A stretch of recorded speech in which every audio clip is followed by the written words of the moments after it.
അതിപരിശുദ്ധ നാമം വാഴ്ത്തപ്പെടുമാറാകട്ടെ. നമ്മൾ കഷ്ടാനുഭവത്തിൻ്റെ ദിവസങ്ങളിലേക്ക് വന്നു ചേരുകയാണ്. അതേപോലെ ഈ ആണ്ടിൽ നമ്മൾ കഷ്ടാനുവാഴ്ച കൊണ്ടാടുന്നു. ഒന്നൊരു ഭവനത്തിൽ വെച്ചായിരുന്നു, ഒന്ന് ഒരു ഹാളിൽ വെച്ചായിരുന്നു. ആ ഭവനത്തിലെ കൂട്ടായ്മയ്ക്ക് ചെല്ലുമ്പോൾ 10-75 കസേരകൾ ഇങ്ങനെ നിരത്തി ഇട്ടിട്ടുണ്ട്, അവരുടെ ഹാളിലും സിറ്റ് ഔട്ടിലും ഒക്കെ. ഞാൻ വിചാരിച്ചു ഇവരെന്തിനാ ഇത്രയും കസേര ഇട്ടിരിക്കുന്നത്, ഇതിനകത്ത് ഇടയിലിരിക്കാനുള്ള ആൾക്കാർ വരുമോ ഇല്ലയോ എന്നൊക്കെ സംശയമാണ്. എന്നാൽ ആ കൂട്ടായ്മ തുടങ്ങി, ആ കസേരയെ കഴിഞ്ഞ് പിന്നെ മുറ്റത്തോടെ ആൾക്കാരിരിക്കാൻ തുടങ്ങി. അവരെ പകുതി നോയമ്പ് തൊട്ട് എല്ലാ ദിവസവും ഓരോ വീടുകളിൽ കൂട്ടായ്മ ക്രമീകരിച്ചിട്ടുണ്ട്. അച്ഛൻ പറയുകയുണ്ടായി, ഓരോ ദിവസം കഴിയുന്നതോറും നമ്മുടെ കൂട്ടായ്മയ്ക്ക് ആള് കൂടി വന്നിട്ട് നമ്മൾ പുറത്തുകൂടി ഇരിക്കേണ്ട അവസ്ഥയിലാണ് എത്തിയിരിക്കുന്നത്. അത് കഴിഞ്ഞ് അവരുടെ പ്രാർത്ഥന നമ്മളിപ്പോൾ ഞാൻ അതിശയിച്ചു പോയി. നമ്മുടെ പ്രാർത്ഥനകൾ മിക്കവാറും എല്ലാം അവരുടെ പ്രാർത്ഥനകളിലായി. അത് കഴിഞ്ഞ് മഴയൊക്കെ പെയ്തു ആൾക്കാർ, പക്ഷേ മഴ നനഞ്ഞൊക്കെയാ പോയത്, എന്നാലും അതിന്റെ പിറ്റേ ദിവസം കൂട്ടായ്മയുണ്ടോ. കഴിഞ്ഞ് 40-ാം വെള്ളിയാഴ്ചയുടെ തലേ ദിവസമാണ് ആളുകൾ ചെറിയൊരു കൂട്ടായ്മ ഉണ്ടായിരുന്നു. അതിന് പോയി പ്രാർത്ഥനയെല്ലാം കഴിഞ്ഞ് മടങ്ങേണ്ട നേരത്ത് ചില ആൾക്കാർ എൻ്റെ അടുത്ത് വന്ന് പറഞ്ഞു, ബ്രദറെ ആഴ്ചയിൽ ഉള്ള ആരാധനകളൊക്കെ ഉണ്ടായിരുന്നു നേരത്തെ. അത് കഴിഞ്ഞ് അവർ ചെറിയ ഓരോന്നായിട്ട് സ്വീകരിച്ചപ്പം 50 നോയമ്പ് അവർ ഫുള്ളായിട്ട് ആചരിക്കാൻ തുടങ്ങി. 40-ാം വെള്ളിയാഴ്ച അവർക്കുണ്ട്. പിറ്റേ ദിവസം 40-ാം വെള്ളിയാഴ്ച ആയിട്ട് അവർ പറഞ്ഞത്, നാളെ 40-ാം വെള്ളിയാണ് ഞങ്ങൾക്കുണ്ട്. എബ്രായ ലേഖനം 5-ാം അധ്യായത്തിന്റെ 7-ാം വാക്യത്തിൽ നമ്മൾ ഇങ്ങനെ വായിക്കുന്നു, ക്രിസ്തു തന്റെ ഐഹിക ജീവകാലത്ത് തന്നെ മരണത്തിൽ നിന്ന് രക്ഷിപ്പാൻ കഴിയുന്നവനോട് ഉറച്ച നിലവിളിയോടും കണ്ണുനീരോടും കൂടെ അപേക്ഷയും അഭയയാചനയെ കഴിക്കുകയും ഭയഭക്തി നിമിത്തം ഉത്തരം ലഭിക്കുകയും ചെയ്തു. യേശു കർത്താവ് ദൈവത്തിന്റെ പുത്രനായിരുന്നിട്ട് കൂടി എബ്രായ ലേഖനത്തിലെ പൗലോസ് അപ്പോസ്തലൻ പറയുന്നത്, ക്രിസ്തു തന്റെ ഐഹികമായ ജീവകാലത്ത് തന്നെ മരണത്തിൽ നിന്ന് വിടുവിപ്പാൻ കഴിയുന്നവനോട് പ്രാർത്ഥിക്കുകയും അഭയാചന കഴിക്കുകയും ചെയ്തു എന്ന് വ്യക്തമായിട്ട് എഴുതിയിരിക്കുന്നു. എന്റെ കൊച്ചിലെയൊക്കെ ഈ 40 ദിവസത്തെ ഉപവാസവും ഇത് നോയമ്പും പിന്നെ അതിനോട് ചേർന്ന് വരുന്ന കഷ്ടാനുവാഴ്ചയൊക്കെ കാണുമ്പോൾ ഞാൻ അന്ന് വിചാരിച്ചിരുന്നത്, ഈ 40 ദിവസത്തെ ഉപവാസം കഴിഞ്ഞിട്ട് ഉടനെ തന്നെ കർത്താവിന്റെ പീഡാസഹനങ്ങളായിരുന്നു എന്നാണ് ഞാൻ കൊച്ചിലെ വിചാരിച്ചിരുന്നത്. പിന്നീട് വളർന്നപ്പോഴാണ് മനസ്സിലായത് അങ്ങനല്ല. കർത്താവിന്റെ ആ ഉപവാസത്തോടു കൂടെ സഭ കഷ്ടാനുഭവ ആഴ്ച ചേർത്തിരിക്കുന്നതാണ്. ഈ കഷ്ടാനുഭവ ആഴ്ചയും കർത്താവിന്റെ ഉപവാസവുമായിട്ട് എത്ര നാളത്തെ വ്യത്യാസം ഉണ്ടെന്നറിയാം? ആർക്കും പറയും?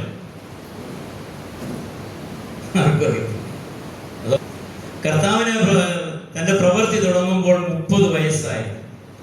അതായത് യോർദാനിൽ സ്നാനമേറ്റ കർത്താവ് പിശാചിനാൽ പരീക്ഷിക്കപ്പെടുവാൻ മരുഭൂമിയിലേക്ക് പോയി പിശാചിനെ ജയിച്ച് മടങ്ങി വന്ന് അവിടെ എഴുതിയിരിക്കുന്ന വിശുദ്ധ ലൂക്കോസിന്റെ സുവിശേഷം 3-ാം അധ്യായത്തിൽ എഴുതിയിട്ടുണ്ട്, കർത്താവ് താൻ പ്രവൃത്തി തുടങ്ങുമ്പോൾ തനിക്ക് 30 വയസ്സ് ആയിരുന്നു എന്ന്. പിന്നെ 3.5 വർഷം കഴിഞ്ഞിട്ടാണ് പീഡാനുഭവത്തിന്റെ ദിവസങ്ങളൊക്കെ വരുന്നതും കാണുന്നതും. 40-ാം വെള്ളിയാഴ്ചത്തെ ഏവങ്കേലിയോനെ സംബന്ധിച്ച് വന്യ വൈദികൻ പറയുകയുണ്ടായി, പിശാച് അല്പകാലത്തേക്ക് മാത്രം അവനെ വിട്ടുമാറിയെന്ന് വ്യക്തമായിട്ട് അച്ഛൻ പറഞ്ഞ് ഞാൻ ഓർക്കും. ഉൽപ്പത്തി 3:15 പറയുന്നത്, സ്ത്രീയുടെ സന്തതി സർപ്പത്തിന്റെ തല തകർക്കുമെന്ന് പിതാവായ ദൈവം മനുഷ്യന് കൊടുത്തൊരു വാഗ്ദത്തം. ഈ വാഗ്ദത്തം ആരിൽ കൂടെയാണ് നിറവേറാൻ പോകുന്നതെന്ന് പിശാച് ആദ്യകാലം മുതലേ അന്വേഷിക്കുന്നുണ്ട്. ആരാണ് ഈ ആള്, ഈ സ്ത്രീയുടെ സന്തതി? അങ്ങനെയാണ് കർത്താവിന്റെ ജനനത്തോടു കൂടി പിശാച് കർത്താവിന്റെ പുറകെ കൂടി മരുഭൂമിയിൽ ഉപവസിക്കാൻ പോയ കർത്താവിന്റെ പുറകെ ചെന്നിട്ട് കാര്യങ്ങളൊക്കെ പറഞ്ഞ് കർത്താവിനെ പരീക്ഷിക്കുന്നത് എന്തിനാണെന്നറിയാം? ഇവനാണോ ആ തല തീർക്കാൻ വന്ന സ്ത്രീയുടെ സന്തതി എന്ന്. അവിടെ പിശാചിനെ കർത്താവ് ജയിക്കുകയും അല്പകാലത്തേക്ക് അവനെ വിട്ടുമാറുകയും ചെയ്തു എന്ന് തിരുവചനത്തിൽ വ്യക്തമായിട്ട് എഴുതിയിട്ടുണ്ട്. എന്നാൽ പിന്നീട് നമ്മളിനി വരും ദിവസങ്ങളിൽ കേൾക്കാൻ പോവുകയാണ്, ഇതാ ലോകത്തിന്റെ പ്രഭു വരുന്നു, അവൻ എന്നോടൊരു കാര്യവും ഇല്ല എന്ന് കർത്താവ് ശിഷ്യന്മാരോട് പറഞ്ഞൊരു ഭാഗം. ഇപ്പൊ ലോകത്തിന്റെ പ്രഭു എന്ന് പറയുന്നത് പിശാച. കാര്യം തന്റെ തല തീർക്കാൻ വന്നവനെ അന്വേഷിച്ച് ഈ ആളിങ്ങനെ ഇദ്ദേഹം ഇങ്ങനെ നടക്കുകയാണ്. എന്നാൽ പിതാവായ ദൈവം പുത്രനെ ലോകത്തിലേക്ക് അയക്കുമ്പോൾ പിതാവായ ദൈവത്തിനൊരു ഹിതമുണ്ടായിരുന്നു. ആ ദൈവഹിതം എന്തെന്ന് പുത്രതമ്പുരാന് മാത്രമേ അറിയത്തുള്ളൂ. ആ പിതാവായ ദൈവം കൊടുത്തിരിക്കുന്ന മാസ്റ്റർ പ്ലാനിൽ എന്തെങ്കിലും വ്യത്യാസമുണ്ടോ, എന്തെങ്കിലും തനിക്ക് മാറ്റം തന്നിൽ കൂടെ വന്നുപോയോ എന്നറിയാൻ വേണ്ടി പുത്രതമ്പുരാൻ നിരന്തരമായിട്ട് പിതാവിനോട് പ്രാർത്ഥിക്കുമായിരുന്നു. പുത്രതമ്പുരാൻ ലോകത്തിലേക്ക് വരുന്നത് തന്നെ ന്യായപ്രമാണത്തിന്റെ അടിമത്തത്തിലായിരുന്ന ജനത്തെ വിടുവിക്കുവാൻ. പൗലോസ് അപ്പോസ്തലൻ പറയുന്ന ജീവനായിട്ട് നൽകപ്പെട്ടതായ ഒരു പ്രമാണം ഉണ്ടായിരുന്നു, അതെനിക്ക് മരണത്തിന് കാരണമായി തീർന്ന കാര്യം. ജീവനായിട്ട് നൽകപ്പെട്ട പ്രമാണം പൂർത്തീകരിക്കുവാനായിട്ട് ജനത്തിന് കഴിഞ്ഞില്ല. അവരതെല്ലാം അങ്ങോട്ടും ഇങ്ങോട്ടും ഒക്കെ കൂട്ടിക്കളഞ്ഞു. അവസാനം ന്യായപ്രമാണം പൂർത്തീകരിക്കാൻ പറ്റാതെ വന്നപ്പോൾ ജനം ന്യായപ്രമാണ നിമിത്തം അടിമത്തത്തിലായി മരിക്കുവാൻ ഇടയായി തീർന്നു. ന്യായപ്രമാണത്താൽ മരണമുണ്ടായി. എന്നാൽ അതിൽ നിന്ന് വിടുവിപ്പാനായിട്ട് ദൈവം തന്റെ പദ്ധതി പ്രകാരം തന്റെ പുത്രനെ ലോകത്തിലേക്ക് അയക്കുകയാണ്. അതുകൊണ്ടാണ് തിരുവചനത്തിൽ പറയുന്നത്, പുസ്തക ചുരുളിൽ എന്നെ കുറിച്ച് എഴുതിയിരിക്കുന്നു, എന്റെ ദൈവമേ നിന്റെ ഇഷ്ടം ചെയ്യുവാൻ ഞാൻ പ്രിയപ്പെടുന്നു എന്നുള്ളതായ ഭാഗങ്ങളൊക്കെയും ഈ യേശു കർത്താവിനെ കുറിച്ചുള്ളതാണ്. അങ്ങനെ ലോകത്തിലേക്ക് വന്ന കർത്താവ്, ആ കർത്താവിനെ കുറിച്ച് തിരുവചനത്തിൽ പറയുന്നത്, യോഹന്നാന്റെ സുവിശേഷം 1-ാം അധ്യായത്തിൽ പറയുന്നത്, ആദിയിൽ വചനമുണ്ടായിരുന്നു, വചനം ദൈവത്തോടു കൂടെയായിരുന്നു, വചനം ദൈവമായിരുന്നു, സകലതും അവൻ മുഖാന്തരം ഉളവായി, ഉളവായതൊന്നും അവനെ കൂടാതെ ഉളവായതല്ല. വചനമായ യേശു കർത്താവിനെ കുറിച്ച് തിരുവചനത്തിൽ രേഖപ്പെടുത്തിയിരിക്കുന്ന അങ്ങനെയാണ്. യേശു കർത്താവിനെ കൂടാതെ ഈ ഭൂമിയിൽ ഒന്നും ഉളവായിട്ടില്ല, ഈ ലോകത്തിലൊന്നും ഉളവായിട്ടില്ല, സകലവും അവൻ മുഖാന്തരം ഉളവായി എന്നാണ് ദൈവവചനം പഠിപ്പിക്കുന്നത്. സദൃശവാക്യങ്ങൾ 8-ാം അധ്യായത്തിന്റെ 22 മുതലുള്ളതായ വാക്യങ്ങൾ ഇങ്ങോട്ട് വായിക്കുമ്പോൾ നാം കാണുന്നത്, യഹോവ പണ്ടുകൊണ്ടേ തന്റെ വഴിയുടെ ആരംഭമായി തന്റെ പ്രവൃത്തികളുടെ ആദ്യമായി എന്നെ ഉളവാക്കി. ഞാൻ പുരാതനമേ ആദിയിൽ തന്നെ ഭൂമിയുടെ ഉൽപ്പത്തിക്ക് മുമ്പേ നിയമിക്കപ്പെട്ടിരിക്കുന്നു. ആഴങ്ങൾ ഇല്ലാതിരുന്നപ്പോൾ ഞാൻ ജനിച്ചിരിക്കുന്നു, വെള്ളം നിറഞ്ഞ ഉറവുകൾ ഇല്ലാതിരുന്നപ്പോൾ തന്നെ. പർവ്വതങ്ങളെ സ്ഥാപിച്ചതിന് മുമ്പേയും കുന്നുകൾക്ക് മുമ്പേയും ഞാൻ ജനിച്ചിരിക്കുന്നു. അവൻ ഭൂമിയെയും വയലുകളെയും ഭൂതലത്തിന്റെ പൊടിയുടെ തുകയെയും ഉണ്ടാക്കിയിട്ടില്ലാത്ത സമയത്ത് തന്നെ.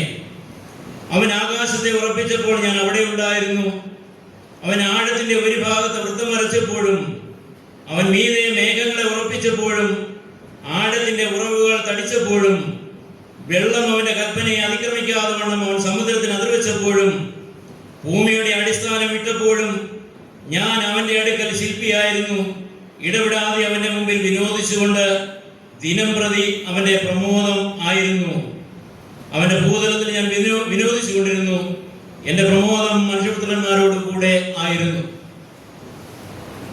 യേശു കർത്താവിനെ കുറിച്ച് രേഖപ്പെടുത്തിയിരിക്കുന്ന ഭാഗങ്ങളായതൊക്കെ.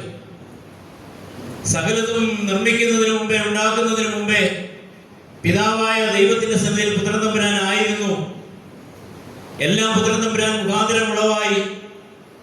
അങ്ങനെയുള്ളതായ ഒരു കർത്താവിന് പ്രാർത്ഥിക്കേണ്ട ആവശ്യമുണ്ട്. ഈ പ്രപഞ്ചം മുഴുവൻ തന്നാൽ നിർമ്മിക്കപ്പെട്ടപ്പോൾ അങ്ങനെയുള്ളതായ കർത്താവിനെ കുറിച്ച് പൗലോസ് അപ്പോസ്തലൻ പറയുന്നത്, ഉറച്ച നിലവിളിയോടും അഭയയാചനയോടും കൂടെ പ്രാർത്ഥിച്ച യേശുവിനെ കുറിച്ചാണ്. ഞാൻ പറഞ്ഞല്ലോ, കർത്താവ് വന്നത് ന്യായപ്രമാണം പൂർത്തീകരിക്കാനായിട്ടാണ്. ഞാൻ എൻ്റെ കൊച്ചിലെ എനിക്ക് തോന്നി ഇങ്ങനെ സകല ന്യായപ്രമാണവും നിവൃത്തിയാകണം എന്ന് രേഖപ്പെടുത്തിയിരിക്കുന്നത്. യോഹന്നാൻ സ്നാപകന്റെ അടുക്കലേക്ക് കർത്താവ് ചെല്ലുമ്പോൾ യോഹന്നാൻ സ്നാപകൻ പറയുന്നുണ്ട്, നിന്നാൽ എനിക്ക് സ്നാനമേൽക്കേണ്ടിയിരിക്കുന്നു എന്ന് പറയുമ്പോൾ കർത്താവ് പറഞ്ഞു, ഇപ്പോൾ സമ്മതിക്കുക, ഇങ്ങനെ സകലതും നിവൃത്തിയാകണമെന്ന് കർത്താവ് പറയുന്ന ഭാഗം എടുത്തു പറയുന്നു.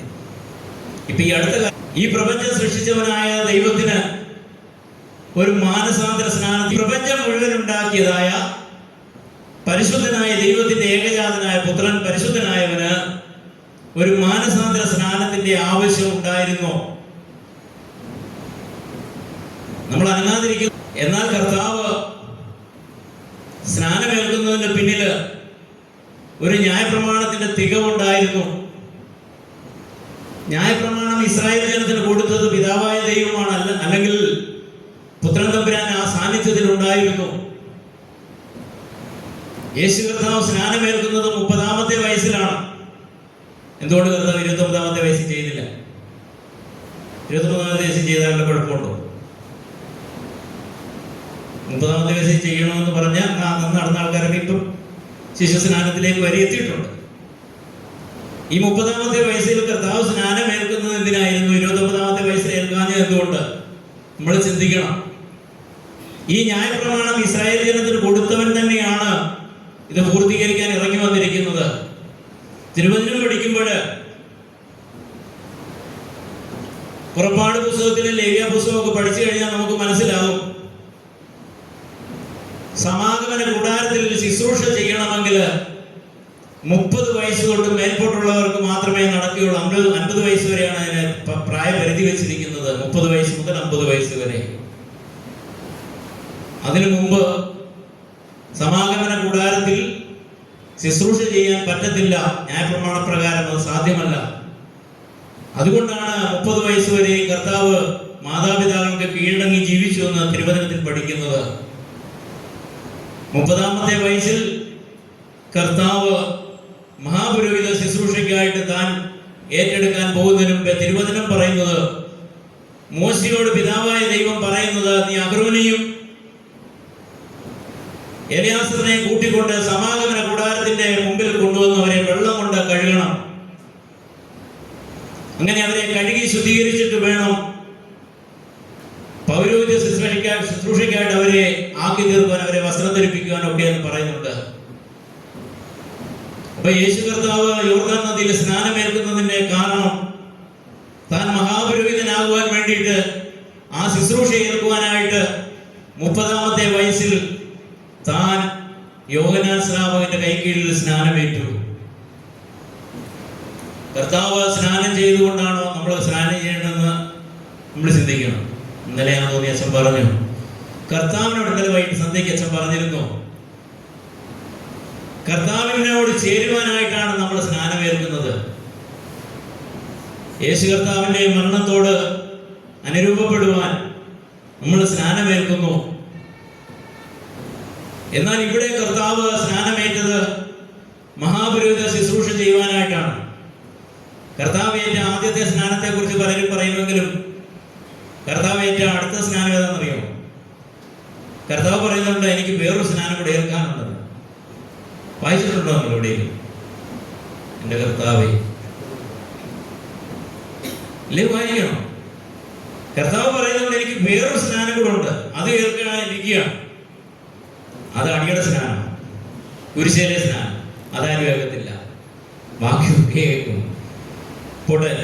അപ്പൊ മഹാപുരോഹിത ശുശ്രൂഷ ഏൽക്കുവാനായിട്ട് കർത്താവ് യോർദാൻ നദിയിൽ സ്നാനമേറ്റു.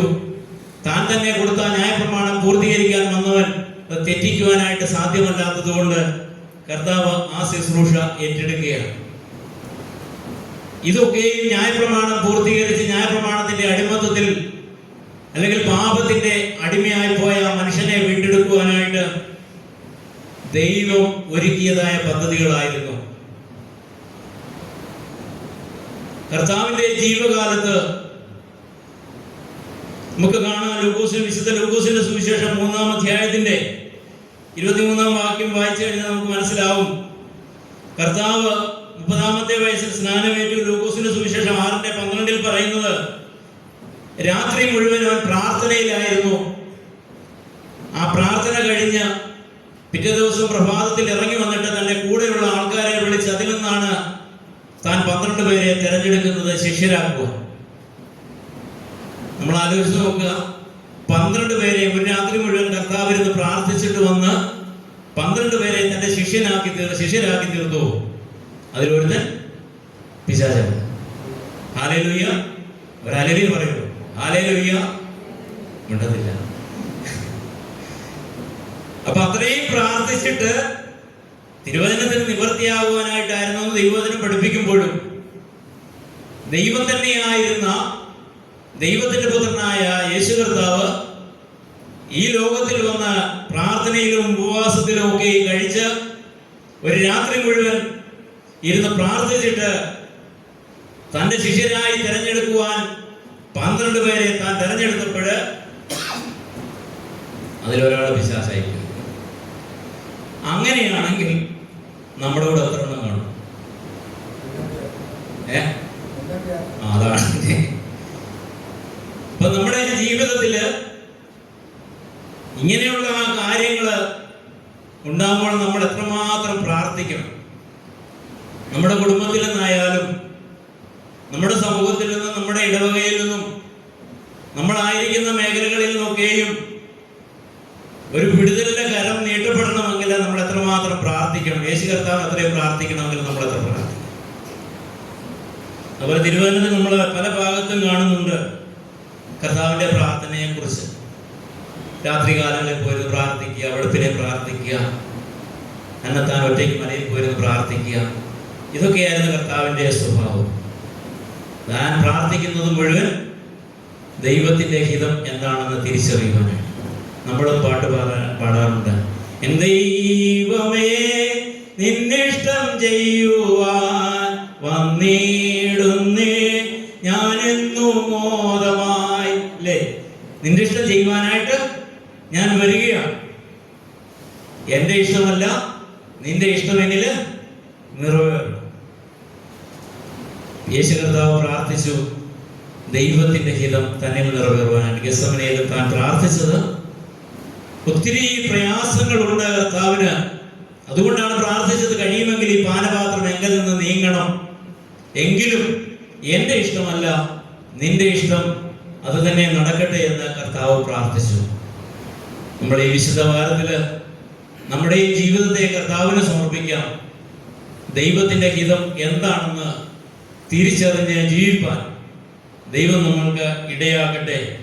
യിരെമ്യാ പ്രവാചകന്റെ പുസ്തകം 8-ാം അധ്യായത്തിന്റെ 20-ാം വാക്യത്തിൽ നമ്മൾ ഇങ്ങനെ വായിക്കുന്നു: കൊയ്ത്തു കഴിഞ്ഞു, ഫലശേഖരവും കഴിഞ്ഞു, നാം രക്ഷിക്കപ്പെട്ടില്ല. ഈ ആണ്ടിലും നോയമ്പ് കഴിഞ്ഞു, കഷ്ടാനുവാഴ്ച വരുന്നു, പെസഹായ, ദുഃഖവെള്ളി, ഉയർപ്പ്, ദുഃഖശനി എല്ലാം വരികയാണ്. എല്ലാ ആണ്ടത്തെ പോലെ ഈ ആണ്ടിൽ നമുക്ക് ഇതെല്ലാം വരും. ഇതെല്ലാം കഴിഞ്ഞിട്ട് നമ്മുടെ അവസ്ഥയെക്കുറിച്ച് പ്രവാചകൻ ഇങ്ങനെയാണ് പറയുന്നത്: എല്ലാം കഴിഞ്ഞു, പക്ഷെങ്കിൽ രക്ഷിക്കപ്പെട്ടില്ല. എന്നാൽ അങ്ങനെയല്ല. ഈ വിശുദ്ധ വാരത്തില് കർത്താവിന്റെ കഷ്ടാനുഭവങ്ങളോട് പങ്കാളികളായി തീർന്ന് ദൈവരാജ്യത്തിന് കൊള്ളാകുന്നവരായി തീരുവാൻ തക്കവണ്ണം നമ്മൾക്ക് ഓരോരുത്തർക്കും ഇടയാകട്ടെ എന്ന് പ്രാർത്ഥിച്ചുകൊണ്ട് ഇങ്ങനെ ഒരു അവസരം തന്ന ബഹുമാനപ്പെട്ട അച്ഛനോടുള്ള നന്ദിയും അറിയിച്ചുകൊണ്ട് ഞാൻ എൻ്റെ വാക്കുകളെ ചുരുക്കുന്നു. ദൈവം നമ്മളെ